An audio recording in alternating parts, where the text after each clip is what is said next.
আমি ঢাকা থেকে খুলনা যাচ্ছিলাম রাতের ট্রেনে। সেদিন আমার অনেক কাজ ছিল।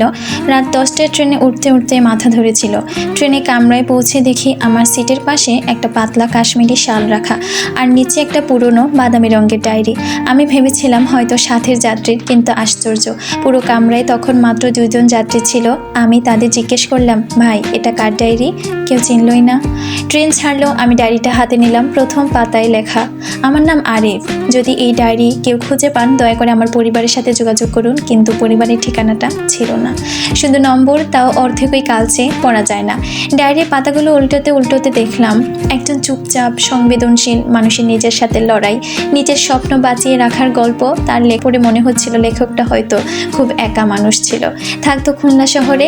এক পাতায় লেখা, কখনো কখনো মনে হয় আমার কথা বলার মতো কেউ নেই, গল্পগুলো ডায়েরিতে জমা হয়, মানুষ নয়। এই লাইনটা পড়ে আমার ভেতরটা কেমন যেন হয়ে গেল। রাত তখন প্রায় 1টা, ট্রেন চলছে, যাত্রীরা ঘুমোচ্ছে। আমি ডায়েরির মধ্যভাগে পৌঁছালাম। ওখানে আরিফের একটা পাতা। আমি জানি না ভবিষ্যতে কি আছে, কিন্তু যদি আমি কখনো হারিয়ে যাই, কেউ যেন জানে আমি খুবই চেষ্টা করেছিলাম নিজের মতো করে বাঁচার, পরিবারকে সময় দেওয়ার, স্বপ্নটাকে ধরে রাখার। আমি টের পেলাম এই ডায়েরিটা শুধু গল্প নয়, কেউ একজন সত্যি নিজের হৃদয়ের কথা লিখে গেছে। আর সেই মানুষটা হয়তো এখন কোথাও নেই, অথবা কিছু একটা ঘটেছে। ট্রেন খুলনার কাছে পৌঁছানোর সময় আমি সিদ্ধান্ত নিলাম ডায়েরির মালিককে খুঁজবো, যাই হোক না কেন এটা ফেরত দিতেই হবে। স্টেশনে নেমে প্রায় 20 মিনিট দাঁড়িয়ে থাকলাম, কেউ আসবে কিনা। কেউ এলো না। তারপর আমি ডায়েরির একটা পাতায় লেখা, শেষ পাড়ায় আমার ছোট্ট ঘর। এই সূত্র ধরে রিকশায় উঠলাম। জায়গাটা খুঁজে বের করতে গিয়ে প্রায় সন্ধে হয়ে গেল। কয়েকজনকে জিজ্ঞেস করলাম, আরিফ নামে কাউকে চেনেন? বেশিরভাগই না করলো, তবে এক বুড়ো কাকু বললেন, আরিফ? হ্যাঁ, মনে হয় চিনি, সে তো একসময় এই পাড়াতেই থাকতো। আমার বুক ধক করে উঠল। এখন কোথায়? কাকু খুব শান্তভাবে বললেন, ও তো এখন শহরে নেই, 4 মাস আগে চাকরির জন্য চট্টগ্রামে গেছে। মাঝে মাঝে ফোনে কথা হয়। আমি একটু অবাক হলাম, মানে লোকটা হারায়নি, বেঁচে আছে। ঠিক আছে। কাকু বললেন, আচ্ছা আপনি কি ওর কোনো আত্মীয়? আমি হাসলাম, বললাম, না, আমি তার ডায়েরি পেয়েছি, ওনাকে দিতে চাই। কাকু একবার ডায়েরিটার দিকে তাকালেন, তারপর বললেন, আরিফ খুব সংবেদনশীল ছেলে, সব কিছু লেখে, হয়তো তাড়াহুড়োই রেখে গেছে। আরিফের নম্বরটা কাকুর কাছ থেকে পেলাম, ফোন দিলাম।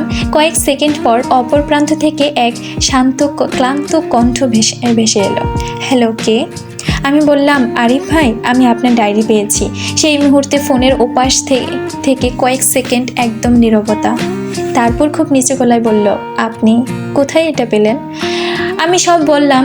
আরিফ একটু থমকে গিয়ে বলল, দেখেন ভাই, এই ডায়েরিটা আমার জীবনে খুব গুরুত্বপূর্ণ একটা অংশ, কিন্তু গত কয়েক মাস ধরে আমি নিজের সব কিছু গুছিয়ে নতুন করে শুরু করার চেষ্টা করছি। ডায়েরিটা প্রতিটা পাতায় আমার পুরনো জীবনের লড়াই, ব্যর্থতা আর কষ্ট আছে। এগুলো আর কারো কাছে রাখতে চাইনি। সত্যি বলতে আমি চেয়েছিলাম এগুলো হারিয়ে যাক চিরতরে। আমি কয়েক সেকেন্ড চুপ করে রইলাম, তারপর জিজ্ঞেস করলাম, তাহলে আপনি কি চান আমি এটা ফেলে দেই? আরিফ দীর্ঘ নিঃশ্বাস নিয়ে বলল, না, আপনি রেখে দিন। যদি কখনো একজন অচেনা মানুষ আমার ডায়েরি পড়ে সামান্য শক্তি পায়, তাতেই হবে। আমার গল্পটা আমার থাকলো না, মানুষের হলো। সে হাসলো। প্রথমবার মনে হলো হাসিটার ভেতরে জীবনের একটা তীব্র ইচ্ছা আছে। ফোন রেখে আমি বুঝলাম আমি একটা সাধারণ ডায়েরি পাইনি, পেয়েছি এক মানুষের বাঁচার চেষ্টার সাক্ষী। আজও আমি সেই ডায়েরিটা রেখেছি, মাঝে মাঝে পড়ি। কিছু লাইন মনে হয় আমার নিজের কথা, কিছু লাইন মনে হয় তোমারও। আর কখনো কখনো ভাবি, জীবনের হয়তো আমরা প্রত্যেকেই নিজের মতো করে হারাই, আবার কোনো অপরিচিতের কাছেই হয়তো একদিন নিজের গল্প ফিরে পাই। গল্পটি আপনাদের ভালো লাগলে লাইক কমেন্ট করে পাশে থাকবেন। ধন্যবাদ।